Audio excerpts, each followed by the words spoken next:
bonjour Bruno Brottier. Tu es le représentant en France de Carrière Enlight. Oui, Et puis tu es également un acteur de longue date du domaine du data center. Donc on attend avec impatience ta vision également de l'évolution du marché. Mais on va commencer déjà par parler de Carrière Enlight. Si tu peux déjà te présenter et nous présenter cette structure. oui, bonjour Yves et merci de m'accueillir. Oui, comme tu dis, ça fait un petit bout de temps que je travaille dans le monde du data center puisque ça remonte à 2003. Et quand j'ai rencontré Fabrice Cocchio, qui est toujours le dirigeant de Digital Realty, et donc j'ai commencé chez Intersion. Enlight, c'est aussi une longue histoire, hein, puisque ça a été une société avec laquelle j'ai combattu il y a une petite quinzaine d'années, où j'ai commencé à rentrer dans le monde du DCIM, et donc fournir des solutions pour les clients, pour mieux gérer leur data center. Et j'étais porté à cette époque par l'envie, le besoin au sein du CESIT qui est devenu France Data Center d'éclairer nos clients sur le besoin de mieux gérer l'énergie. C'était un sujet qui est devenu de plus en plus prégnant maintenant, puisque c'est à la fois du développement durable et puis c'est à la fois aussi un bien dont le prix a nettement augmenté ces dernières années et donc qui demande une gestion au cordeau, très, très bien faite, etc. etc. Donc, je suis rentré chez Enlight il y a quelques temps, porté par cette idée de redévelopper la société en France, de redévelopper la relation avec nos clients en France et en Europe du Sud. Et voilà, je relance en quelque sorte la filiale. Alors, en quelque sorte, parce que il y a 2 ans et demi, Carrier et Enlight se sont mariés. Enlight a été racheté par Carrier, le grand groupe bien connu, qui travaille dans la production de froid et de la chaîne du froid. L'intérêt étant que Carrier prend des parts de marché significatives dans le monde du data center pour le refroidir. Et que le marché du data center, nous, chez Enlight, on le connaît depuis 20 ans. Et donc, le mariage de raison s'est fait ainsi. L'intérêt est que nous partageons énormément d'informations, énormément de savoir-faire, que nous sommes du coup adossés à un grand groupe qui nous apporte des moyens supplémentaires tout en préservant notre indépendance. C'est-à-dire qu'on est capable de travailler avec n'importe quel acteur dans le monde du data center, que ce soit Vertiv, que ce soit Schneider, que ce soit Legrand, que ce soit Carrier.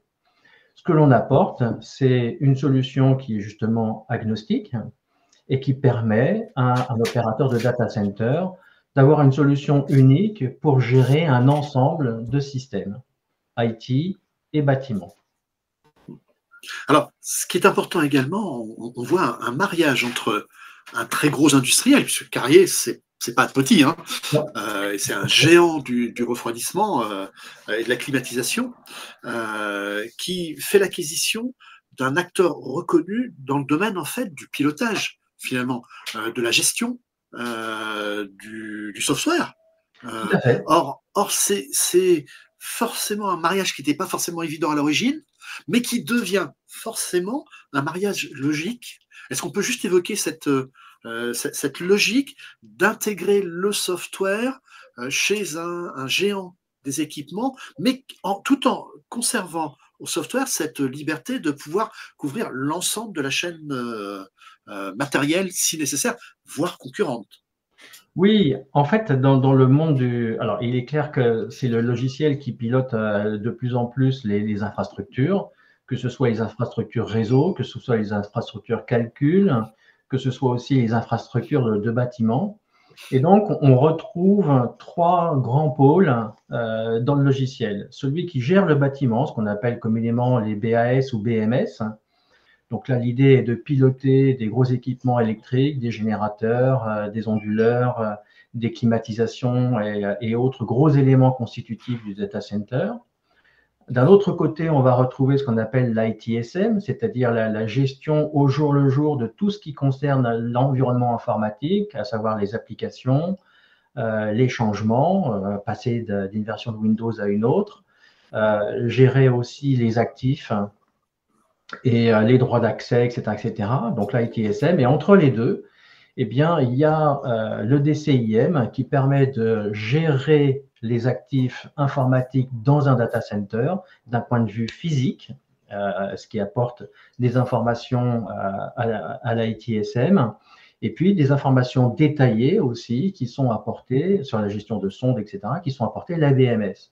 Donc l'ITSM, en fait, c'est le DCIM, ce sont deux choses. L'un, la gestion capacitaire dans le data center. Le deuxième composant, c'est la gestion et le pilotage au jour le jour, c'est-à-dire le monitoring, pour utiliser un terme américain, du data center. Et donc, les deux sont évidemment interconnectés, ils sont indépendants, mais la plus grande valeur, c'est quand les deux sont interconnectés et partagent des informations avec la BMS et avec l'ITSM. Nous, chez Data Center Magazine, on a réalisé il y a quelque temps une étude et on n'est pas allé plus loin parce qu'on s'est heurté à un problème simple. On s'est dit, on va étudier le marché du DCIM et on va référencer les acteurs du marché. Et en faisant le référencement, on est tombé sur plus de 90 sociétés qui proposent des solutions. Et on s'est dit, il y en a tellement, comment on va faire? Au final, malgré tout, il y en a quelques-unes qui restent, hein, on va le dire, on va le rappeler. Enlight a l'avantage d'en faire partie. Qu'est-ce qui différencie Enlight d'autres offres concurrentes et qui lui permet d'être un acteur de premier plan sur ce marché? Alors, le marché du DCIM a été, on connaît les courbes du Gartner, à savoir une grande adoption, puis une déception, et puis on recommence à retravailler. Donc là, on a passé cette courbe de la déception, enfin cette chute de déception dans ce marché qui est déjà bien mature. Et si on regarde ce qu'a publié le Gartner, on a des études en 2014, 2015, 2016, et puis après ça, plus rien.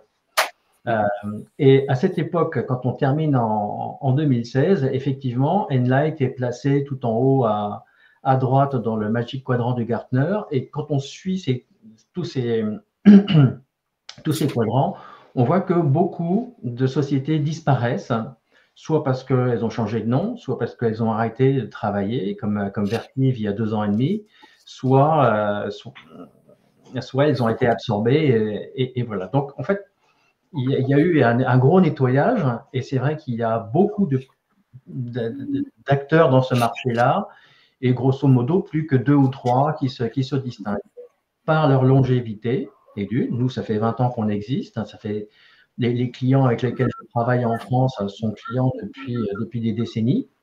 Il y a des nouveaux clients, mais il y en a énormément qui sont des grands comptes, des banques, des assurances, etc., qui sont clients depuis 10-15 ans. On apporte effectivement, là encore, avec le mariage avec Arié, beaucoup de promesses de solidité et de vision à long terme. Hein. Un DCIM, ça ne s'achète pas pour 2 ans, ça s'achète pour 10 ou 15 ans. Donc, du coup, oui, effectivement, beaucoup d'acteurs, des acteurs majeurs qui sont sur le marché, dont nous. Cette durabilité, cette confiance que peuvent avoir les clients, c'est principalement parce qu'on a des gros clients sur lesquels on travaille depuis longtemps, de façon régulière. Il y en a aux États-Unis, il y en a en Europe, il y en a en Asie-Pacifique. Et ce sont des installations qui sont des fois gigantesques. En termes de monitoring, on a des clients qui monitorent plusieurs millions de points de mesure, de température, d'hygrométrie, etc. Plusieurs millions, c'est vraiment important. D'autres clients qui ont plusieurs centaines de milliers de baies dans nos systèmes. Alors, vous imaginez le genre de client que ça peut être. Hein. 150 000 baies, il n'y a pas 36 000 sociétés qui ont ça. Et voilà. Si je me focalise sur la France, notre plus gros client gère 6 000 baies.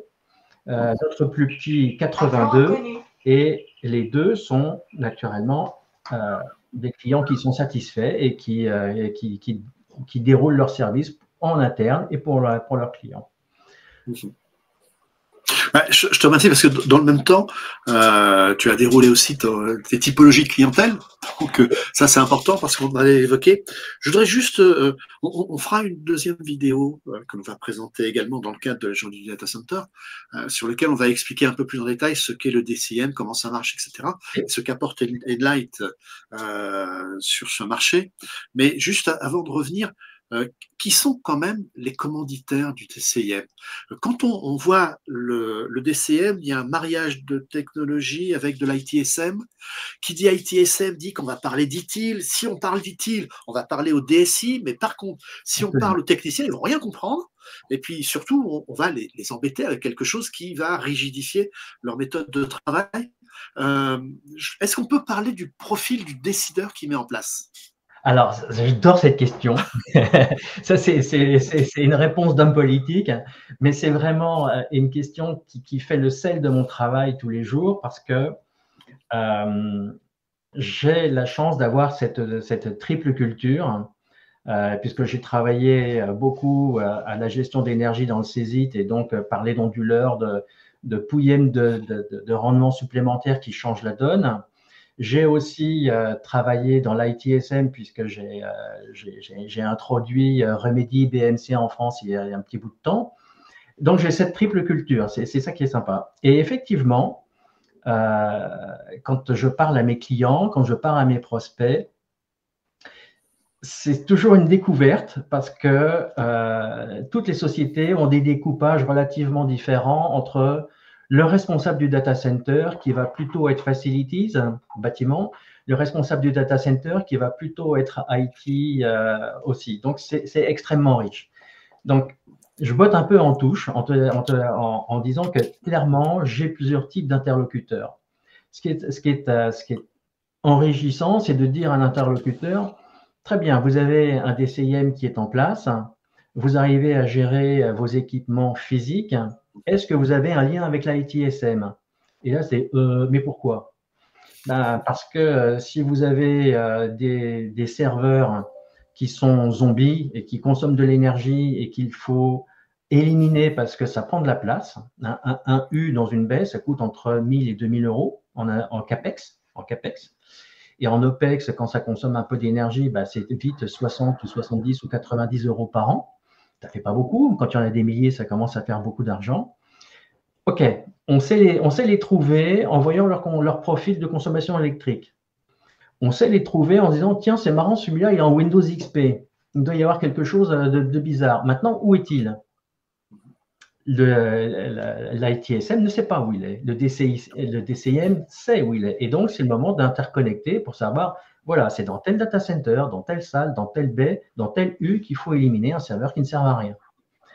Voilà le genre d'intérêt. Si je continue à parler, on me dit, oui, on veut faire un PRA, PCA, il faut que tout soit stable. S'il y a une application qui tombe, il faut qu'elle puisse renaître, etc. D'accord. Et, désolé. C'est la rançon du succès, Bruno, c'est la rançon du succès. Vous utilisez des systèmes virtuels, super. Vous avez du failover, super. Est-ce que vous êtes certain que les deux VM qui sont en failover travaillent de façon indépendante? Moi, je peux vous le dire. Je peux vous dire qu'il y en a une qui est sur telle lame, dans tel châssis, dans telle baie, et l'autre, elle est dans tel serveur, dans tel châssis, dans telle salle, dans tel autre data center.